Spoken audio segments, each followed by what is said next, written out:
Malvika Tiwari on the topic of Jain धर्म व संस्कृति में संगीत।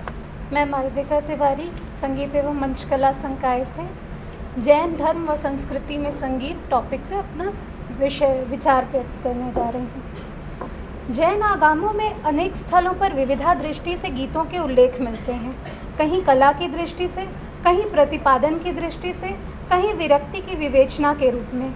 जैन शास्त्रों में उल्लेखित पुरुषों को सीखने योग्य 72 कलाओं में गीत पंचम कला है और स्त्री की 64 कलाओं में गीत 11वीं कला है। इस प्रकार स्त्री और पुरुष दोनों के लिए उसका परिज्ञान आवश्यक माना गया है। जैनाचार्यों ने संगीत के माध्यम से संस्कृति के लिए आत्म तत्व एवं आत्मशोधन की प्रक्रिया का निरूपण किया है।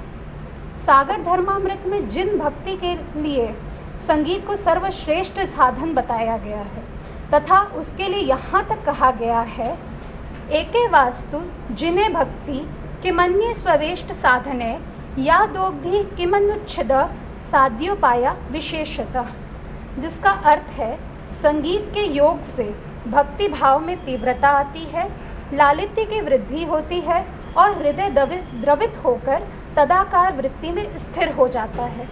आत्मा में शांति स्रोत उत्पन्न करने का संगीत एक महत्वपूर्ण साधन है। समवाग्य सूत्र की टीका में आचार्य अभय देव ने गांधर्व कला व ज्ञान विज्ञान को गीत कहा है। संगीत सारोपनिषद सारोद्धार में कहा गया है कि तूर्य, वाद्य और नाट्य की उत्पत्ति भरत चक्रवर्ती की नवनिधियों में से अंतिम निधि शंख से हुई थी। जम्बूदीप प्राज्ञप्ति की टीका में आचार्य विमल गिरी ने पद, स्वर, तालबद्धात्मक गांधर्व को गीत कहा है। अर्धमागधी में रचित अनुयोग द्वार सूत्र में पदबद्ध संगीत विषयक सामग्री उपलब्ध है। उसमें स्वर, गीत, वाद्य, मूर्छना आदि का सूत्रबद्ध विवरण दिया गया है, किंतु मूर्छनाओं के नामों का क्रम भरत के समान नहीं दिया गया है।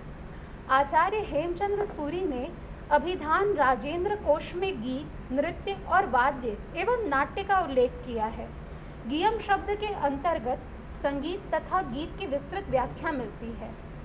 यह परिभाषा भरतकृत नाट्यशास्त्र, पार्श्वदेवकृत संगीत समय सार तथा अन्य वैदिक साहित्य से समता रखती है। जैन मूर्ति कला में उपलब्ध कृतियों में संगीत की वादन और नृत्य शैलियों में अनुपम प्रमाण मिलते हैं। देवगढ़, खजुराहो, दिलवाड़ा, विदिशा, मथुरा आदि के पुरातत्व अवशेष इसके साक्षात प्रमाण हैं। दशाश्रुत स्कंध में कहा गया है कि भोग कुल और उग्र कुल के राजकुमार नाट्य, गीत, वादित्र, तंत्रीताल, त्रुटित, घन, मृदंग आदि वाद्यों से युक्त थे। कल्पसूत्र की टीका में 3 प्रकार के ढोलों का उल्लेख किया गया है, पड़व, मुरज और मृदंग। अनुयोग द्वार के टीकाकार मलधारी हेमचंद्र ने गोमुखी या काहल नाम के वाद्य यंत्र का उल्लेख किया है और उसे दरदरिका भी कहा जाता था। इसके अतिरिक्त आडंबर और पटह नाम के ढोल का भी उल्लेख मिला है।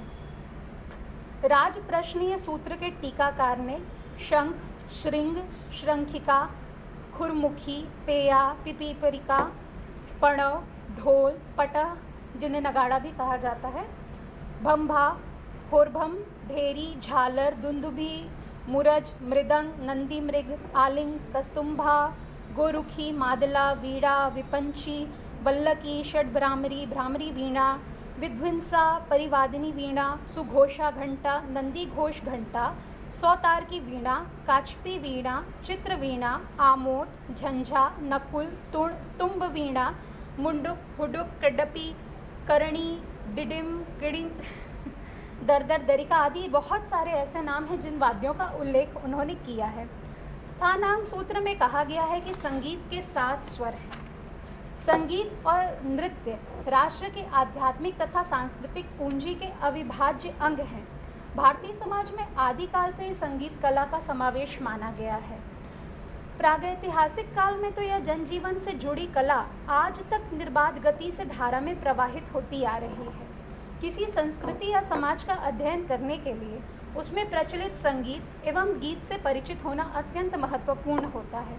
संगीत केवल समाज के मनोरंजन का विषय नहीं होता, अपितु एक ऐसी भावना का निर्माण करता है जो समग्र समाज में अंतर्निहित प्रेम एवं मैत्री की सरिता प्रवाहित करती है।